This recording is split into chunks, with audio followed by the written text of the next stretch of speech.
ओम ओम ओम। मेरे पास अजय मनोबल है। ओम ओम ओम शांति। चलिए, कल कहाँ तक हो गया था हमारा पाठ? कल के पाठ से किसी से कुछ पूछते हैं? अमित जी,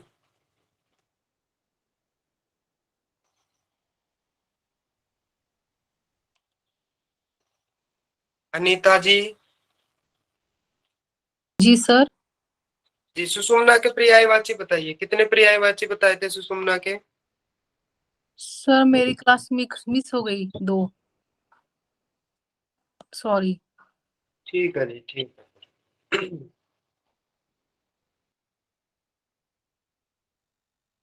भाविशा जी,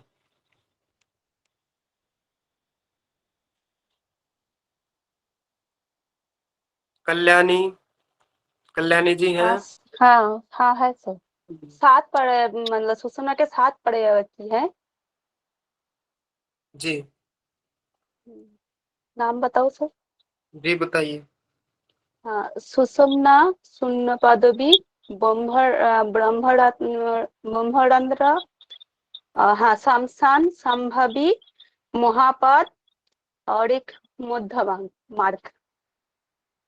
सीक्वेंस गलत हो गया। अच्छा सर, सॉरी सर, सीक्वेंस से ट्राई करती हूँ। जी सुषुम्ना, शून्य पदवी, ब्रह्मरंध्र, जी नहीं, महापद। शून्य पदवी के नहीं सर। बाद शमशान। अच्छा, शून्य पदवी पर शमशान, सॉरी सर, सीक्वेंस ही।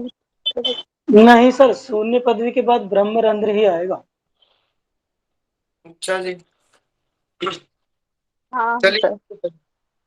हाँ, सुषुम्ना, शून्य पदवी, ब्रह्मरंध्र, महापद, उसके बाद हाँ, शमशान, संभवी और लास्ट मध्य मार्ग। सही है। ठीक है, चलिए। मनोज जी आप बताइए, जो ये 10 मुद्राएं हैं, इनके लाभ क्या थे? सर इनके लाभ थे, बुढ़ापा और मृत्यु के दूर करती है और अष्ट ऐश्वर्य प्रदान करती है और और देवताओं के लिए दुर्लभ बताई गई है और और और रत्न की पिटारी के समान बताई गई। जी, मुकुल जी,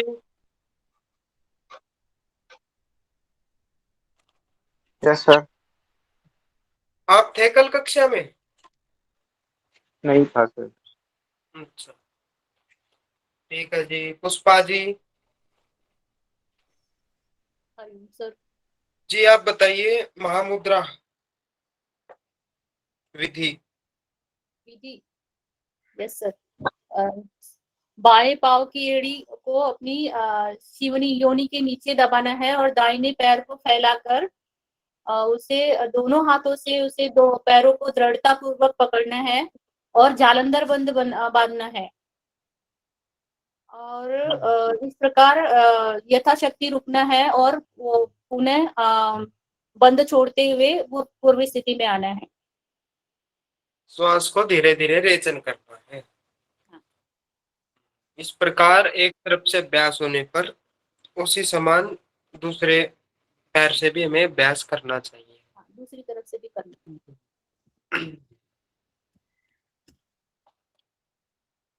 रश्मि जी, जी सर। जी आप लाभ बताइए महामुद्रा का क्या था? जो असाधक इसका अभ्यास करता है वह कुछ भी भोजन करे, पथ्य या अपाथ्य उसका भेद नहीं रहता और नीरस भी रस पूर्ण लगता है और भयंकर विष भी अमृत के समान पच जाता है और जो क्षय, कुष्ठ, उदरोग, गुल्म और जीर्ण और ऐसे ही अन्य रोग जो होते हैं वो नष्ट हो जाते हैं इस मुद्रा के अभ्यास करने से और महा सिद्धि प्रदान करने वाली है और इसको गोपनीय रखना चाहिए। और कुंडलिनी भी जागरण करती है, बोल दिया था आपने। नहीं सर, ये मिस हो गया। अब इत्यादि क्लेश भी नष्ट होते हैं। जी, और मृत्यु का भय भी नष्ट होता है। चलिए जी, अब आगे चलते हैं हम। स्क्रीन शेयर है मेरी आपको? Yes sir. जी,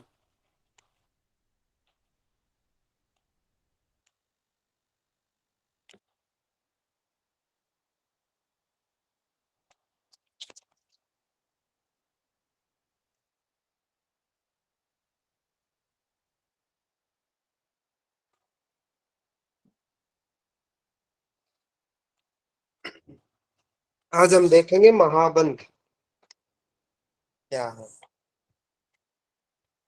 तो पार्षणिं वामस्य पादस्य योनिस्थाने नियोजयेत्, वामोरूपरि संस्थाप्य दक्षिणं चरणं तथा पूरयित्वा ततो वायुं हृदये चिबुकं दृढं निष्पीड्य योनिमाकुंच्य मनो मध्ये नियोजयेत्। तो क्या कह रहे हैं जी? देखिए, वामस्य पादस्य पार्षणिं योनि स्थाने नियोजयेत्। ठीक है जी। वामस्य बाएं पैर के बाएं पादस्य पैर के पार्षणिम एडी को योनि स्थाने योनि स्थान पर नियोजित कर दें। ठीक है। उसी प्रकार वामोरूपरी वाम के ऊपर दक्षिणम चरणम संस्थाप्य दक्षिण चरण को स्थापित कर दें। ठीक है जी। क्या कहा?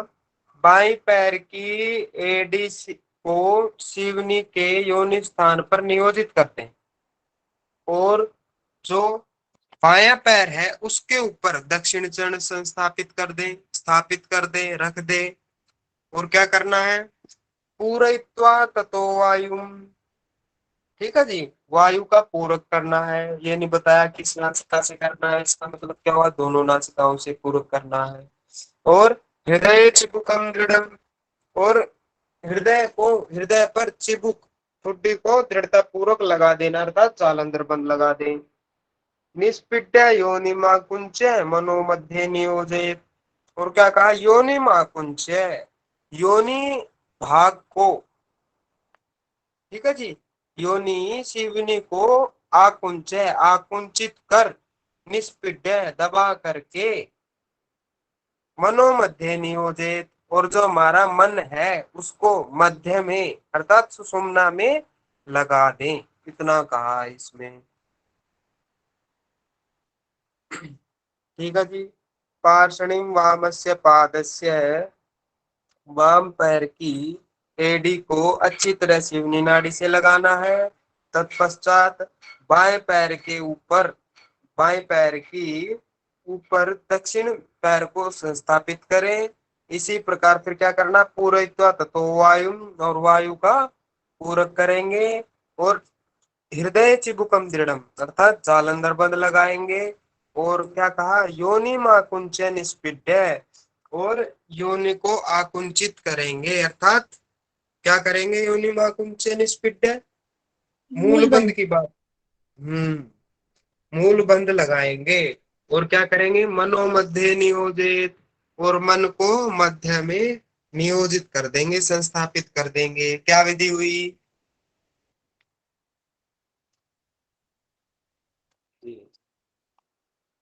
जालंधर बंद, मूल बंद है। ठीक है जी। इसमें दो बंद है।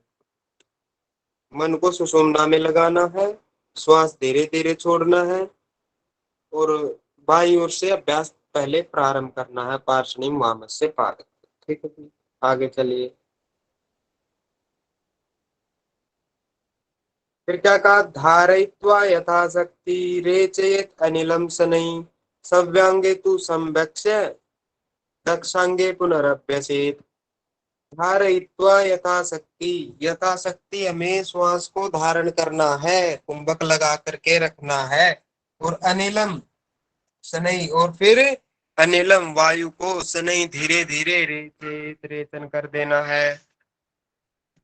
और क्या कहा फिर, सव्यांगे तु सम्यस्य, अर्थात सव्य अर्थात बाईं ओर से अभ्यास करने के पश्चात दक्षांगे, दक्षिण तरफ से, दाईं तरफ से पुनरभ्यसेत, पुनः अभ्यसेत, दोबारा फिर अभ्यास करें। ठीक है जी। यथाशक्ति कुंभक लगाना है, फिर वायु को धीरे धीरे रेचन कर देना है।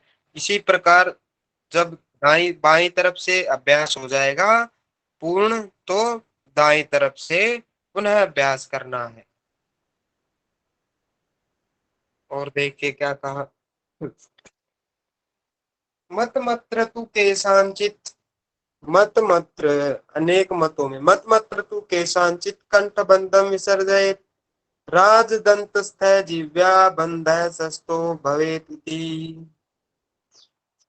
तो कह रहे हैं कि मत मत्र, मत प्लस मतम प्लस अत्र, इनमें से ये चीज निकलती है, मत मत्र में से मतम अत्र, अत्र मतलब यहाँ, और मत मतलब कि भाई किसी दूसरे का भी मत, अभिमत जो उपमत होता है, किसी दूसरे ने भाई बता दिया। ठीक है जी।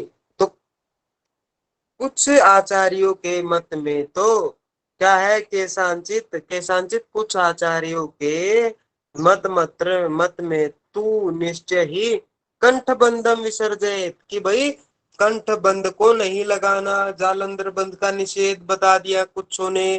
भाई जालंधर बंध नहीं लगाएंगे तो क्या लगाना है, फिर बताया राजदंत जिव्या बंध सस्तो भवेत इति, कि भाई अगर आप वो क्या कहते हैं, जालंधर बंद नहीं लगाना है तो क्या लगाना है, जिह्वा को राजदंत पर स्थित करना है। ठीक है जी। और इससे बंध सस्तो भवेत इति, सस्तो सरल हो जाता है, क्या बंद इससे सरल हो जाता है। ठीक है जी।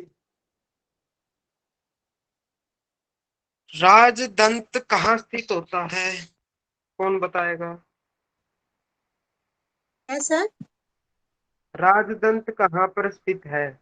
सर मुख में होता है सर, पीछे जब हम मुंह खोलते हैं तो दिखता है ऐसे।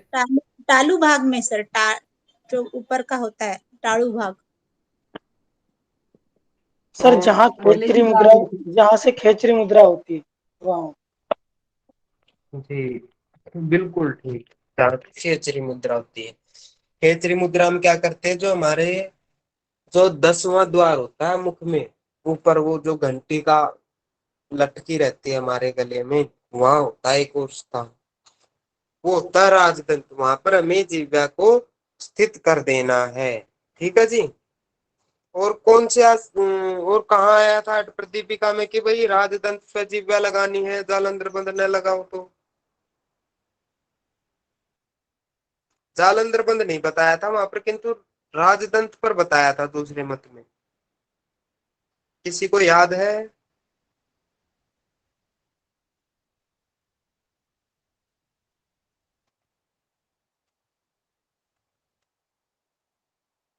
मूर्छा सर, मूर्छा प्राणायाम। मूर्छा प्राणायाम क्या था मूर्छा बताइए उसमें। लाविनी में कुछ नहीं। क्या था मूर्छा में। हमें सांस लेना है, मूर्छित अवस्था ना आए जब तक। तो इसमें राजदंत में कहाँ बता दिया कि भाई आपको जिह्वा को लगाना है। नहीं बताया, नहीं बताया। आसन आया था, अब बताओ कौन शीतकारी सा आसन? प्राणायाम में, शीतकारी प्राणायाम। शीतकारी किसके अनुसार,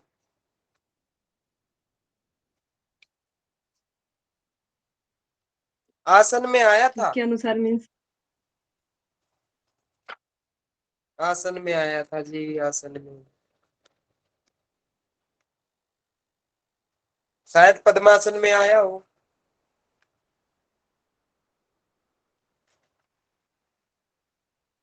उत्तानम चरणम स्थित्वा उरु मध्ये प्रयत्नतः, ऐसा ही कुछ था वहां। कि भाई दूसरा मत था वहां पर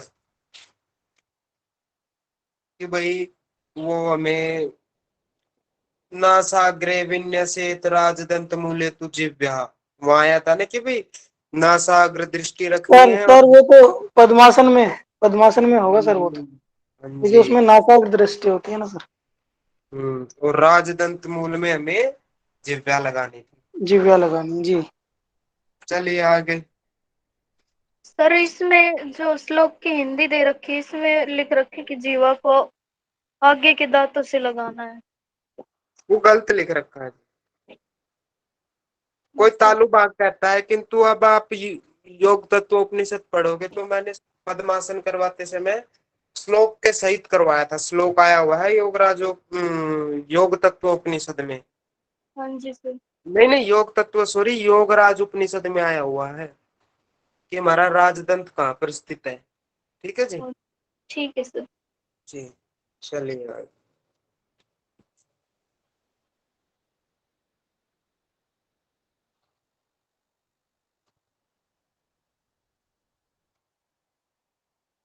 चलिए, अयम तु सर्वनाडीनाम ऊर्ध्वगति निरोधक, अयम खलु महाबंधो महासिद्धि प्रदायक है। कि भाई जो ये महाबंध है ये क्या करने वाला है, अयम यह तू निश्चय ही सर्वनाड़ी नाम सभी नाड़ियों की ऊर्ध्व गति को निरोधक है, निरोध कर देता है, रोक देता है। और क्या करता है, अयम खलु महाबंधो महासिद्धि प्रदायक है। और यह जो महाबंध है ये क्या करने वाला है, महान सिद्धि को प्राप्त कराने वाला है। ठीक है जी। और चलिए आगे, समझ सर में आ गया। प्राण की उधर्व गति को रोकने वाला है, मतलब इससे ऊर्ध्व गति को रोकने वाला है ये सभी नाड़ियों की। ठीक है जी। अब जो सर सभी थोड़ा और समझाओ ना सर इसे। अभी बताता हूँ। जो हमारी सभी नाड़ियां हैं वो उसकी गति ऊपर को है। ठीक है जी, वायु ऊपर को बहती है, तो जो महाबंध है उसके माध्यम से जो नाड़ियों की ऊपर की ओर जो गति है उसको ये रोक देता है, और फिर उस वायु को क्या करता है, सुषुम्ना में प्रेरित कर देता है। आप ऐसे समझो, ईड़ा और पिंगला को नष्ट करके सुषुम्ना में प्रवाहित कर देता है प्राण को। ठीक है जी। ठीक है सर। और क्या कहा, काल पास महाबंध है विमोचन विचक्षण है, त्रिवेणी संगमम दत्ते केदारम प्रापयोन्मन है। और क्या कहा, काल पास महाबंध है कि भाई जो ये महाबंध है ये क्या करता है, काल मृत्यु पास मृत्यु रूपी जाल को ये विमोचन है अर्थात नष्ट कर देता है, छुड़वाने वाला होता है। ठीक है जी। मृत्यु रूपी जाल से यह महाबंध छुड़वाने वाला होता है, नष्ट करने वाला होता है, तोड़ने वाला होता है। और क्या करता है, त्रिवेणी संगमम दत्ते, और त्रिवेणी तीनों नदियों का संगम कराने वाला होता है। और केदारम प्राप्यो प्रापित मन है, और जो हमारा मन है वो केदार में अर्थात भ्रूमध्य स्थान में बताया गया, केदार स्थान हमारा, उसमें मन को प्रेषित कर देता है। तीनों नदियों से क्या लेंगे आप, ईड़ा पिंगला सुषुम्ना। ठीक है जी। जो गंगा नदी है उससे हम लेंगे ईड़ा, जो यमुना है उससे हम लेंगे पिंगला, और जो सरस्वती है उससे लेंगे हम सुषुम्ना। ठीक है जी। ये जो महाबंध है इन तीनों नाड़ियों का नदियों का एक प्रकार से संगम करवा देता है। और जब इनका संगम हो जाता है तब क्या होता है, जो हमारा मन है वो केदार को प्राप्त हो जाता है, केदारम प्राप्योन्मन है। कहीं पर पता नहीं कहाँ पर आया है कि भाई केदार को एक चौथी नाड़ी भी बताया गया है, चित्रा नाड़ी ऐसा ही कुछ क्या है। ठीक है जी। तो केदार एक श्रेष्ठ वो है, शिव संहिता में है। हाँ शिव संहिता में है शायद।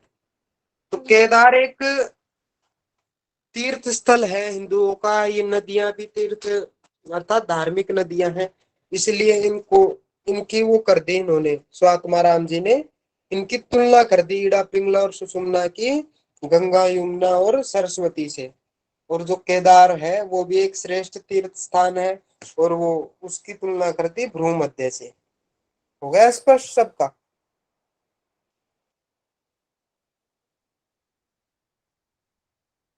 जी सर। चलिए जी। महावेद मुद्रा स्पष्ट है ये मुद्रा? महाबंध क्या है? इसमें जालंधर बंध है, मूल बंध है, और बाईं ओर से अभ्यास किया जाता है, और ठीक है जी। और फिर बाद में फिर दाईं ओर से भी किया जाता है, और ये अभ्यास पूरे होने के बाद यथाशक्ति कुंभक लगाकर धीरे धीरे वायु का रेचन करना होता है। और ये जो महाबंध है ये क्या करने वाला है? गुरुजी इसकी एक बार विधि बता दीजिए ना प्लीज। जी दोबारा बताइए। सर इसमें उद्यान बंद का कहीं जिक्र नहीं नहीं। है, नहीं। पर महाबंद में तो वैसे तीनों लगाते हैं ना सर, वैसे जनरली जो हम लगाते हैं। महाबंध ना, ये वो महाबंध नहीं है जो आप समझ रहे हो, आप वो कर रहे हो। महाबंध मतलब कि भाई तीनों बंद लगा दिए तो महाबंद हो गया, ऐसा नहीं है। इसमें नहीं बताया तीनों बंद की, दो बंद लगाने के लिए बताई है। सर ठीक है जी। इसको इसको सर बंध को सिर्फ हमको नाक बंद करना ऐसा कहीं लिखा नहीं है। क्यों नहीं लिखा है? लिख तो रखा, हृदय चिबुकम दृढ़म। नहीं तो बंद तक हम जो प्राणायाम दोनों नॉस्ट्रल्स बंद करते हैं वैसा लिखा नहीं है, सिर्फ बंद बांधना है। हम जैसे ऐसे नॉर्मल बंद लगाते तो तीन हमारे नॉस्ट्रल बंद करते हैं ना नथुने। समझ नहीं पा रहा जी मैं आपकी बात, क्या कह रहे हो? सर हम सांस अंदर लेंगे, फिर हम बंद लगाने के लिए हमारे दोनों नाक नाक जो है हमारा नाक बंद करेंगे हम हाथों से। नहीं करते जी, नहीं करते। अब वैसे भी नहीं करते हम बंद, वो तो अनुलोम विलोम में कभी लगाते हैं तो बाई चांस कर लेते हैं लोग जो प्रारंभिक अभ्यासी होते हैं। ठीक है जी। हाँ ठीक है। अगर हम बंदों का प्रयोग तो भाई ध्यान मुद्रा में करो या कोई भी मुद्रा लगा के करो, नाक बंद करने की आवश्यकता क्या जब जालंधर बंद लग गया आपका। ठीक है जी। महाबंद बताया था पार्षणी मामस्य पादस्य, जो पार्षणी जो एडी है उसको बाएं पैर की एडी को योनि स्थान पर नियोजित करना है, और जो दक्षिण पैर है उसको दाएं पैर की जंघा पर स्थापित करना है। और क्या कहा? वायु का पूरक करना है। फिर क्या कहा? जालंधर बंद, मूल बंद, और मन को सुषुम्ना में लगाना है। इतनी विधि याद रखो। अब आगे क्या विधि बताई? और फिर धारित्व यथाशक्ति, फिर पूरा यथाशक्ति आपको कुंभक करना है। वो जो पीछे आया था कि सा नखाग्राच्य उस तरीके से, और रेचेत अनिलम से नहीं, और फिर धीरे धीरे वायु को रेचन कर देना है। ठीक है जी। ये हमारी महाबंध की विधि हो गई। और किसी जो जालंधर बंद न लगाए वो राजदंत में जीव्या लगा ले। ठीक है जी। और ये क्या करने वाली होती है? सभी नाड़ियों को ऊर्ध्वगति अर्थात रोकने वाली होती है, और काल पास रूपी बंधन को दूर करने वाली होती है, और तीनों नदियों का संगम करवाकर मन को केदार में प्रेषित करने वाली होती है, अर्थात भ्रू मध्य में प्रेषित करने वाली होती है। ठीक है जी।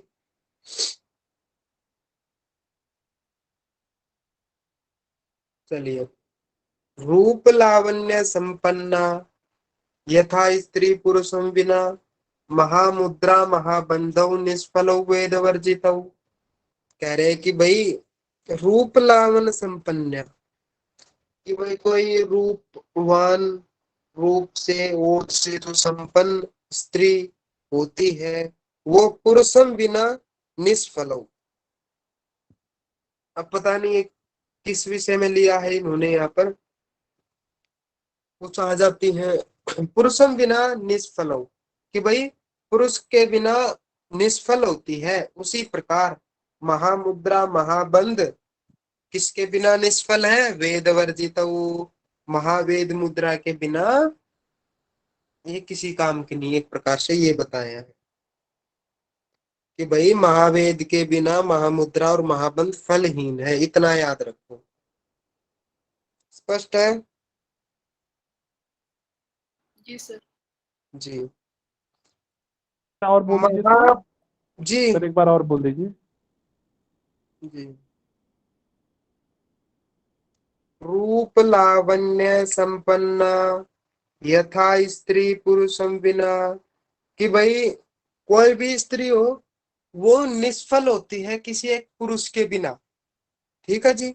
ऐसा हालांकि है नहीं, इन्होंने लिख दिया, किंतु अभी हमें देखे तो एक प्रकार से ऐसी ऐसी स्त्रियां भी हैं जिन्होंने अपना सर्वस्व दान किया हुआ है, सर्वस्व अपना जीवन समाज के कल्याण के लिए। ऐसी ऐसी सन्यासिनी भी हुई है कि भी जो समाज के लिए ही कार्य करती है और वे रूप लावण्य से भी संपन्न होती है। तो एक प्रकार से ऐसा भी नहीं है कि भाई सभी स्त्रियां ऐसी होती है कि भाई जो पुरुष पुरुष के बिना निष्फल है। कहने का मतलब ये है कि भाई जो स्त्री संसारिक भोगों में रहती है, ठीक है, और रूप लावण्य की ज्यादा चिंता करती है, तो वो जिस प्रकार एक पुरुष के बिना निष्फल होती है, उसी प्रकार महामुद्रा और महाबंध महावेद मुद्रा के बिना निष्फल है। इसलिए हमें महाबंध और महामुद्रा के साथ महावेद भी करनी चाहिए। महावेद अति आवश्यक बताई। ठीक है जी। चलिए। महाबंध स्थितो योगी कृत्वा पूरकमेकधी वायूनाम गतिम आवृत्य निभृतम कंठ मुद्रया। अब इसकी विधि बता रहे हैं क्या है। तो महाबंध स्थितो योगी, योगी योगी को क्या करना है? महाबंध स्थित है, महाबंध में स्थित रहना है। और क्या करना है? कृत्वा पूरकम एकधी, और एकधी मन को एकाग्र करके पूरकम कृत्वा पूरक करना है। महाबंध में योगी स्थित हो जाए और मन को एकधी एकाग्र करके पूरक करे। और क्या करे? वायु नाम गति आवृत्य, और वायु की गति को रोक कर, ठीक है जी, निभृतम कंठ मुद्रया, और फिर जालंधर बंद लगा दे। ये बात कह दी इन्होंने। स्पष्ट विधि बता दी। महाबंध जैसे पीछे था वैसे महाबंध लगाना है हमें, केवल हाथ पैर की विधि रहेगी। ठीक है, जिस प्रकार बाएं पैर को सिवनी के पास लगाना है और जो सिवनी को दबाना है, और जो हमने दायां पैर है वो जंगा पर रखना है। तत्पश्चात हमें क्या करना है? महाबंध स्थितो योगी कृत्वा पूर्वक करेंगे एकाग्र चित्त से, और वायु की गति को रोक करके कंठ मुद्राया अर्थात जालंधर बंद लगा देंगे। और समस्त युगो भूमौ स्पिचौ संताड़े सति पुटद्वयमति क्रम में वायु स्फुरति मध्य गए। ठीक है जी। समस्त युगो भूमौ, समस्त युगो, समस्त सभी युगो हाथों से, तो क्या कहा? दोनों हाथों को समान रूप से भूमौ भूमि पर स्थापित कर दें। ठीक है जी, अपने पास, अपने अगल बगल में। और क्या कहा? और स्पिचौ, जो हमारे नितंब होते हैं उनको संताड़ित सनई, धीरे धीरे उनको ताड़ित करेंगे। ऊपर उठ के एक बार झटका देंगे, थोड़े ऊपर उठेंगे और एकदम से फिर नीचे आ जाएंगे। इससे क्या होगा? पुट द्वयम अतिक्रम में, पुट जो दो नासा छिद्र होते हैं, दोनों ईड़ा और पिंगला का अतिक्रम में छोड़ करके वायु, जो वायु होती है वो क्या करती है? फिर मध्यगा स्फुरति, अर्थात मध्य में चली जाती है, सुषुम्ना में प्रवाहित हो जाती है। किसी को कुछ पूछना है? सर इसमें जो मतलब जो विधि तो वही रहेगी जो पुरानी मुद्रा की थी, लेकिन ये पूरक आपने बोला, ये कैसे रहेगा? एक बार प्रोसेस बता देना। पूरक दोनों नासिकाओं से करना है और चित्त को एकाग्र करके करना है। ठीक है जी। ठीक है। पर सर महाबंध यदि हम लगा रहे हैं तो पहले से ही बंद तो लगे हुए, मतलब नहीं, इन्होंने बता दिया पहले से। अगर ये बंदों की चर्चा नहीं करते यहाँ पर तो हम उससे मूल बंद भी लेते, किंतु अब इसने बंद कहा तो इसका मतलब अब एक ही बंद लेना है महावेद में। ये ध्यान रखना, ये प्रश्न पूछना चाहिए था, आपने पूछा, तो इसमें मूल बंद नहीं लगाना। सर ये एक बार रिपीट कर दो। जी, सर ये वज्रोनी की तरह है थोड़ी सी नहीं? ये वज्रोणी भी पढ़ाएंगे आगे। सर मूलबंध नहीं लगाना और महाबंध में स्थित होना है। महाबंध में स्थित कहने का मतलब उतना ही स्थित होना है। जैसे उत्तान कुर्मासन करते हैं हम, तो उससे पहले कौन से कुक्कुटासन में स्थित होना है। कुक्कुटासन तो वैसा है कि भाई हम ऊपर उठते हैं कुक्कुटासन में, तो है कि नहीं। ऐसे ये कह दिया। अब इन्होंने यहाँ पर कह दिया कि भाई महाबंध में स्थित हो जाए। महाबंध में स्थित कैसे हो, जिस प्रकार हमने महाबंध में आसन लगाया था वैसे हम आसन लगा ले, और फिर पूरक करे। यहाँ से फिर इन्होंने विधि बतानी चालू करी। पूरक करे और वायु की गति को रोके और कंठ मुद्रा जालंधर बंद लगा करके, ठीक है, एक जालंधर बंद लगना है ओनली,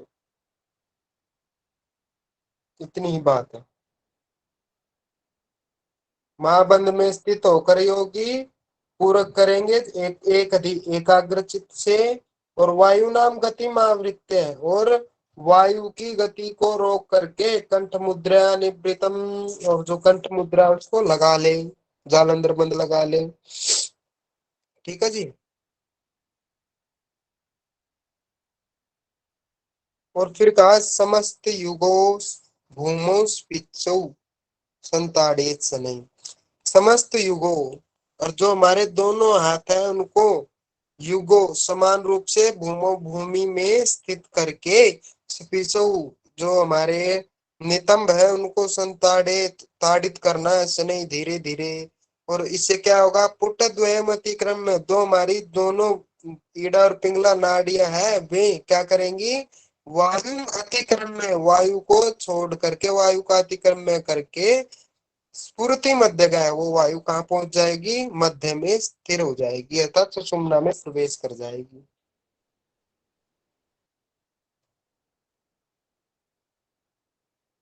स्पष्ट है ना हाँ जी सर। जी।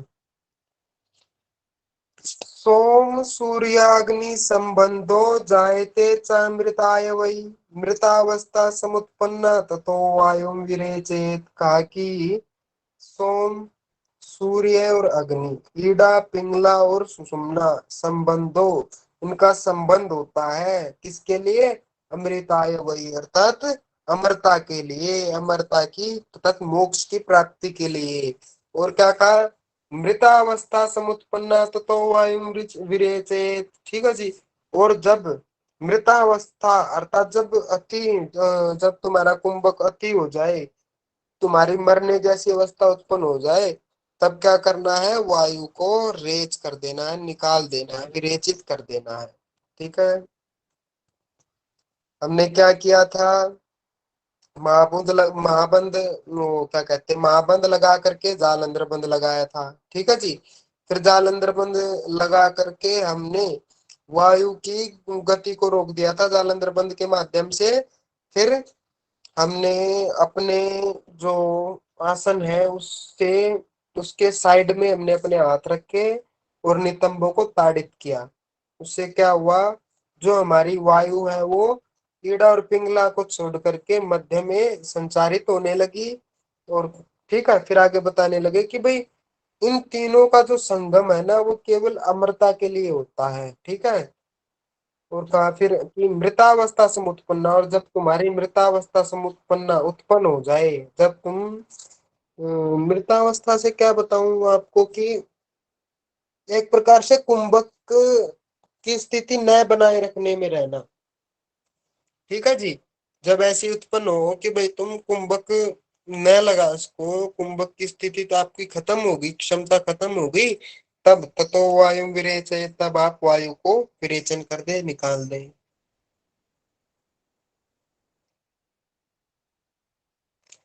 ईड़ा पिंगला और सुषुम्ना के स्पंदन जब आपस में परस्पर मिलते हैं तब अवश्य ही अमरत्व की प्राप्ति होती है। इसके बाद मृतावस्था की स्थिति उत्पन्न होने पर वायु का रेचन करना चाहिए। ठीक है जी। और क्या कहा, मृतावस्था का अभिप्राय यहाँ ईड़ा और पिंगला नाड़ियों की क्रियाओं का स्थगन अर्थात प्राण के लीन होने का अभ्यास करना है। अब इन्होंने यहाँ पर दूसरी बात कह दी, मृतावस्था के अभिप्राय यहाँ ईड़ा और पिंगला नाड़ियों की क्रियाओं का स्थगन अर्थात प्राण के लीन होने का अभ्यास करना है। तो वही है, आप कुंभक लगाएंगे, कुंभक लगाने की फिर जो मृतावस्था उत्पन्न होगी वो स्थिति नहीं बन पाएगी तो आप कुंभक छोड़ देंगे, फिर दोबारा से इसका अभ्यास करेंगे और फिर वैसी स्थिति लंबे टाइम तक बनाए रखनी है, ऐसा कहा। पूछिए, कुछ पूछना है किसी को? गुरुजी यहाँ पे जो प्राण है अपने वो मध्य मार्ग में उसका प्रवेश हो रहा है ना, मीन्स? जी हाँ, तो फिर हम रेचन करेंगे तो फिर रेचन में तो प्राण वायु रहेगी, मीन्स जो वायु हमको रेचन करना है वो तो एकदम रहेगा ही नहीं सही ना, प्रयोग वो तो करेगी जी, सुषुम्ना मार्ग एकदम। में चला गया है ना। आप एक बार लगा दोगे बंद, आपने ये महावीर मुद्रा लगा दी एक बार में ही, तो आपका शुरू में ही थोड़ी चला जाएगा, एक बार में ही आपका श्वास वहां, विधि तो बतानी पड़ेगी ना एक बार, इस चीज को भी तो देखो आप, समझे कुछ? नहीं सर, पर ये जो दिया ये सब जो थोर पुरुष है, मीन्स महान पुरुष है जिन्होंने ये आत्मसात किया है महावेद मुद्रा, उनके लिए बताया है ना।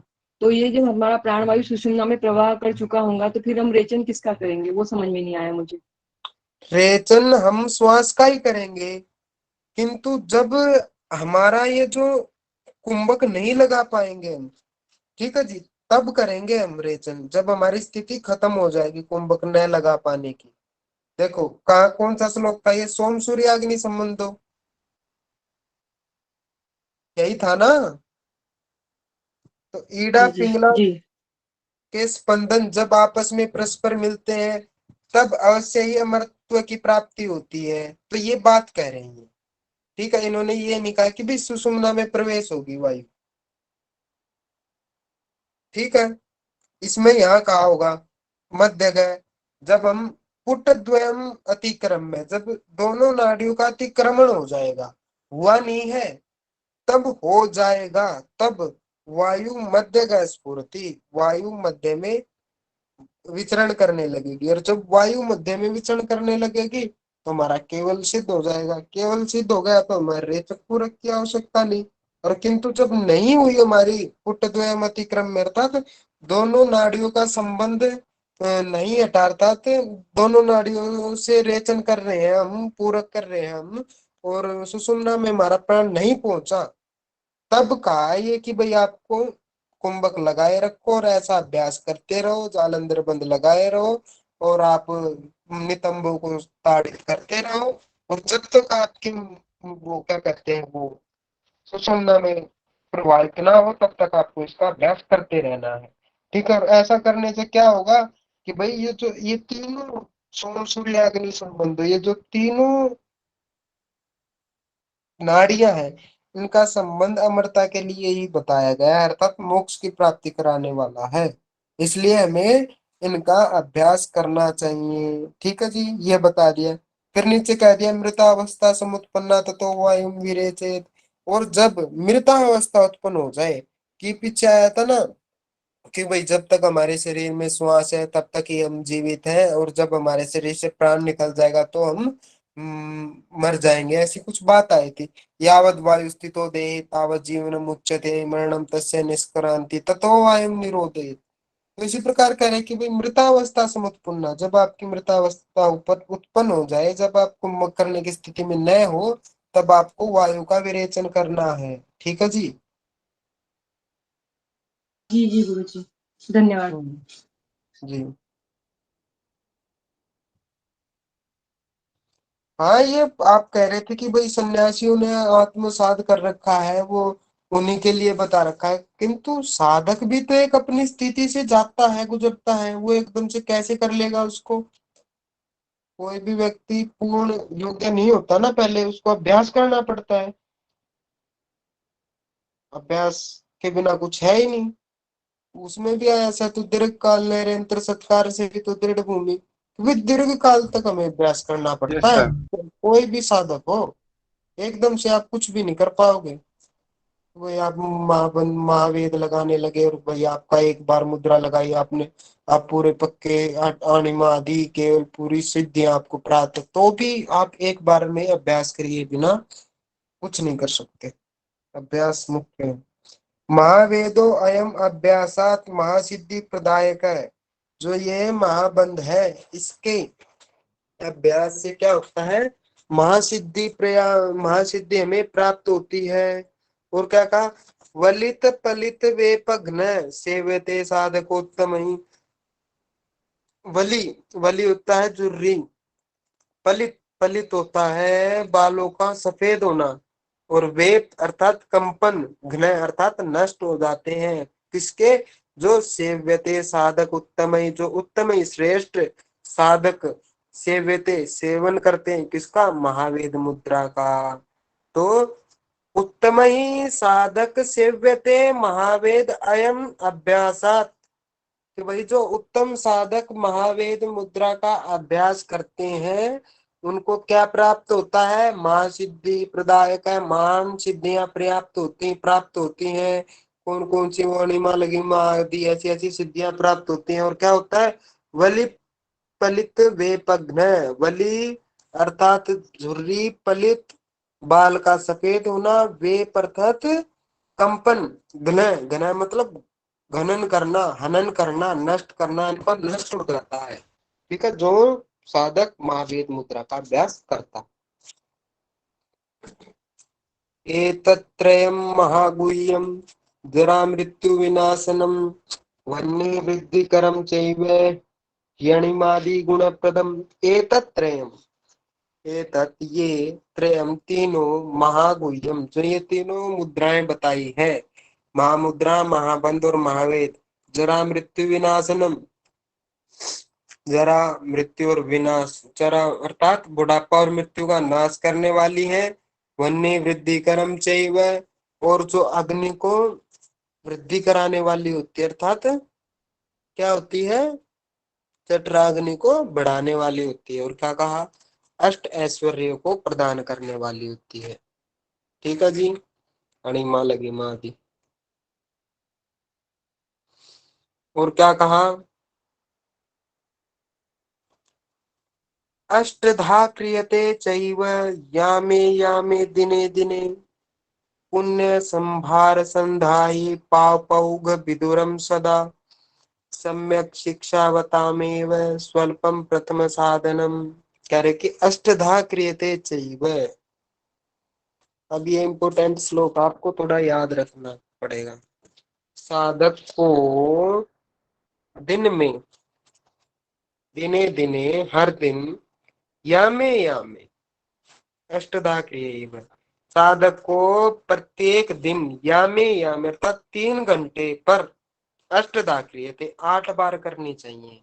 इसका अभ्यास 8 बार करना चाहिए। साधक को प्रतिदिन इसका अभ्यास 8 बार करना चाहिए। और कब करना चाहिए, यामे यामे, हर 3 घंटे में। और क्या कहा, पुण्य संभार संदाई पापौघ विदुरम सदा, और जो ये है पुण्य संभार संदाई, पुण्य समूह को देने वाली होती है। और पापौघ विदुरम, पाप औघ मतलब समूह को नष्ट करने वाली होती है। ठीक है, कौन, ये महावेद मुद्रा। इसलिए सम्यक शिक्षा मतामेव स्वल्पम प्रथम साधनम, इसलिए कहा कि भाई सम्यक शिक्षा मतामेव, अच्छी प्रकार से, भली भांति प्रकार से प्रशिक्षित जो लोग होते हैं, उन्हीं से ही हमें इसका शिक्षा मता अर्थात शिक्षण करना चाहिए, सीखना चाहिए। और स्वल्प प्रथम साधनम, और आरंभ में हमें इसका अल्प मात्रा में अभ्यास करना चाहिए। ठीक है जी, आ गई वही बात अब जो मैं पीछे बता रहा था आपको कि भाई रेचक वाली, भाई एक बार से तो व्यक्ति नहीं लगा सकता, किसी भी वस्तु को प्राप्त नहीं कर सकता, उसके लिए प्रयास लगता है। तो वही बात कहा कि भाई एक शिक्षक जो होता है, उसको सम्यक गुरु के आदेशित निर्देशित होकर सीखे इस चीज को। और प्रथमम, पहले स्वल्प साधनम, थोड़ा थोड़ा साधन करे, इसको थोड़ा थोड़ा सीखे। स्पष्ट है जी ये महावेद मुद्रा। सर सेकंड लाइन एक बार फिर से बता दीजिए। पुण्य संभार संधाई, ये जो है पुण्य समूह को संधाई देने वाली है। पुण्य का जो भी समूह है, ऐसे समझो पुण्य को देने वाली और पाप के समूह को नष्ट करने वाली होती है महावेद मुद्रा।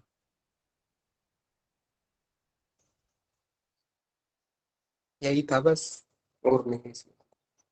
पुण्य संभार संधाई, पुण्य संभार मतलब समूह को संधाई देने वाली, पाप अवग भिदुरम, पाप मतलब पाप के अवग समूह को विदुर नष्ट करने वाली होती है बस। और सम्यक व्यक्ति से हमें इसका अभ्यास सीखनी चाहिए और थोड़ा अभ्यास करना चाहिए। और फिर क्या कहा, शुरू में ही बता दिया, अष्टधा क्रियते चाहिए यामे दिने दिने, दिन प्रतिदिन 3 घंटे में 8 बार करने चाहिए। टाइम हो गया, जितना ही रखते हैं। और किसी को कुछ पूछना है?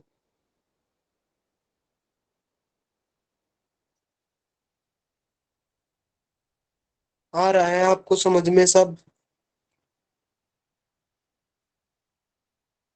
या नहीं? Yes sir. मुझे तो ऐसा लग रहा है आपको कुछ नहीं आ रहा समझ में, आप ऐसे ही कहते हो कि भाई आ रहा है। नहीं आ रहा है सर, समझ आ कुछ रहा है। मैं भी नहीं दे पा रहा आ हूँ। रही है सर, थोड़ा पढ़ना पड़ेगा, हाँ, थोड़ी पढ़ना बहुत पढ़ना पड़ेगा। पड़ेगा। एकदम समझ नहीं आ रहा है, मतलब मुद्राएं मैं तो दूसरे दूसरे साल से पढ़ रही हूँ, लेकिन मुद्राएं कंफ्यूज करती है सर। जी। एक बार क्यों? हाँ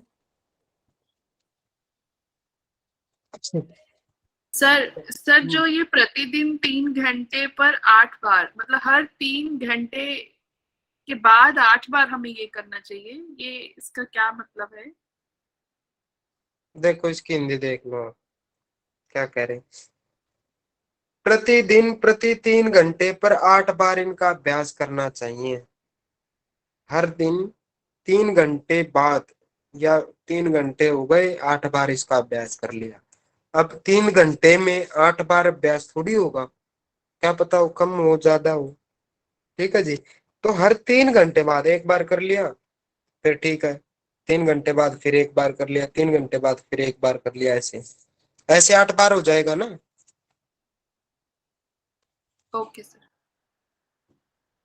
एक बार देखना, गणित वाले जो है यहाँ पर, ऐसे 8 बार हो जाएगा ना 3-3 घंटे में, 24 घंटे होते तो।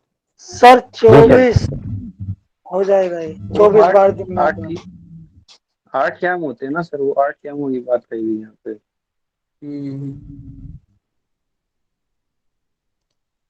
ठीक है जी। और कुछ? सर ये महावेद मुद्रा का अभ्यास करना है, ये तीनों मुद्राओं का अभ्यास करना है? तीनों मुद्राओं का अभ्यास करना है ना। इसमें तो अष्टधा क्रियते चाहिए, इसमें तो महावेद मुद्रा का अभ्यास करना है। ठीक है जी। और महावेद मुद्रा में अगर हम कर रहे हैं अभ्यास, तो महाबंध तो अपने आप ही लग जाएगा।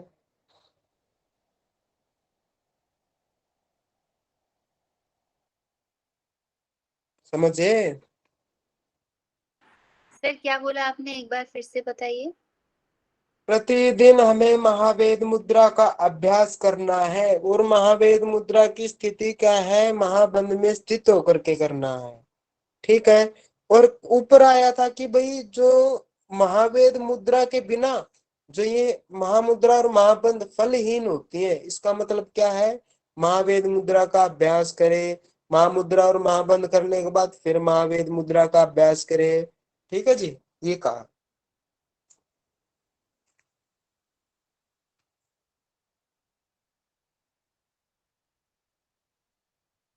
गुरु जी, हम्म।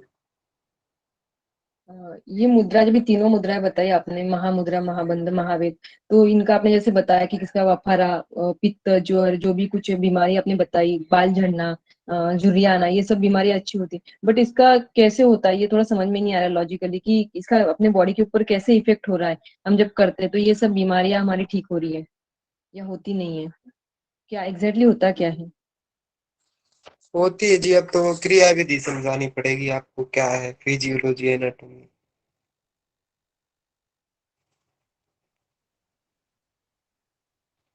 अभी फिलहाल तो नहीं बता पाऊंगा, किंतु फिर बाद में बताऊंगा। ठीक है जी। जी जी जी ठीक है, चलेगा सर, बहुत अच्छा, धन्यवाद गुरु जी। ओके जी, क्योंकि थोड़ा मुझे भी परेशानी हो रही है बोलने में, आज थोड़ी बीमार चल रहा था ठीक है मैं। गुरु जी, कुछ कुछ मुझे नहीं पता नहीं, भी ठीक नहीं, है कम कम करके बताऊंगा उसको। ठीक है गुरु जी। और कुछ?